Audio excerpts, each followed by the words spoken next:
அதிமுக ஒன்றிணைய வேண்டும் என கோஷம் எழுப்பியிருப்பவர்கள் செல்லா காசாகிவிட்டனர் என முன்னாள் அமைச்சர் RB உதயகுமார் விமர்சித்துள்ளார். அவர் பேசியதை காணலாம்.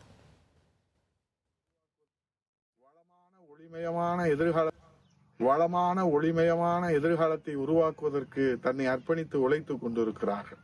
ஆனால் இந்த நிலையிலே பொறுத்து கொள்ள முடியாத வேதனையான சம்பவமாக இருவரும் தெய்வங்களின் செல்வாக்கால் விலாசம் பெற்றவர்கள் கூலிப்படையாக செயல்பட்டு அனைத்து இந்திய அண்ணா திராவிட முன்னேற்ற கழகத்தின் விலாசத்தை சிதைத்து பல்வேறு முயற்சிகளை எடுத்து தோற்று போனவர்கள் இன்றைக்கு இறுதியாக 2026 சட்டமன்ற தேர்தலுக்கு முன்பாக இப்போது ஒற்றுமை என்கிற பெயரிலே ஒரு புதிய கோஷத்தை எடுத்து இருக்கிறார்.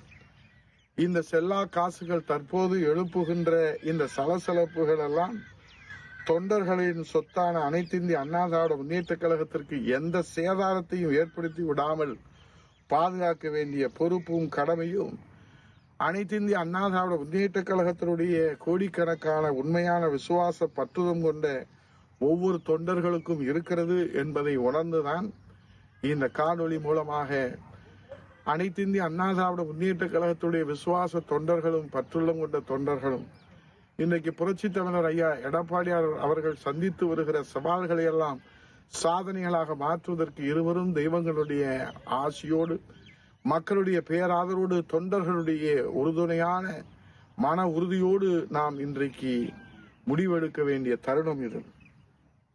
இன்றைக்கு எடப்பாடியார் தலைமையிலே பேரறிஞர் பெருந்தகை அண்ணா அவருடைய பிறந்த தின விழாத்திலே நான் சூளுரை ஏற்போம்.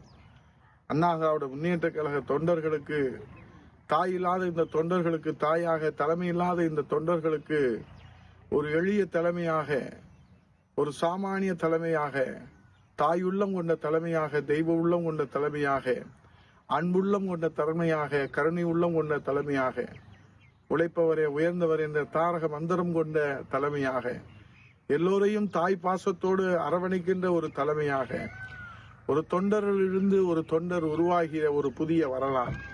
இது ஜனநாயக வரலாறு.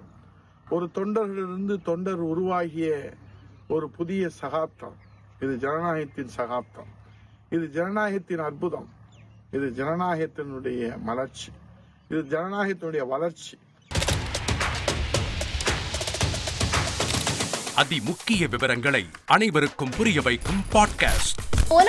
தவிர்க்க முடியாத முதல் மக்கள் வளைகுடா நாடுகள் பிரான்சிஸுக்கு பிரியா சம்பவங்களை தேடி களத்திற்கே உங்களை அழைத்து செல்லும் ஸ்பாட்லைட். அங்க இருக்கக்கூடிய கள விவரங்கள் என்ன? அமலாக்கத்துறை கடந்த 5 வருஷமாவே சார் எனக்கு ரொம்ப பிடிக்கும் அவர் வர்றதுக்காக.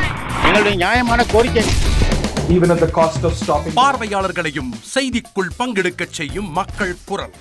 50 ரூபாய் எங்களுக்கு தண்ணிக்கு ஒரு தீர்வே இல்லங்க. 10 வருஷமா எங்களுக்கு சரியான ஒரு விடிவு கிடைக்கவில்லை. 60,000 ஏக்கருக்கு தான் கேட்கிறோம். பிச்சை கேட்கறாங்க. புத்தம் புதிதாக வித்தியாசமாக ஹெலிகாப்டர்களின் உதவி என்ன படிக்கலாம்ன்றதுல பேரண்ட்ஸும் என்கரேஜ் பண்ணணும், ஸ்டூடெண்ட்ஸும் தேர்வு செஞ்சு.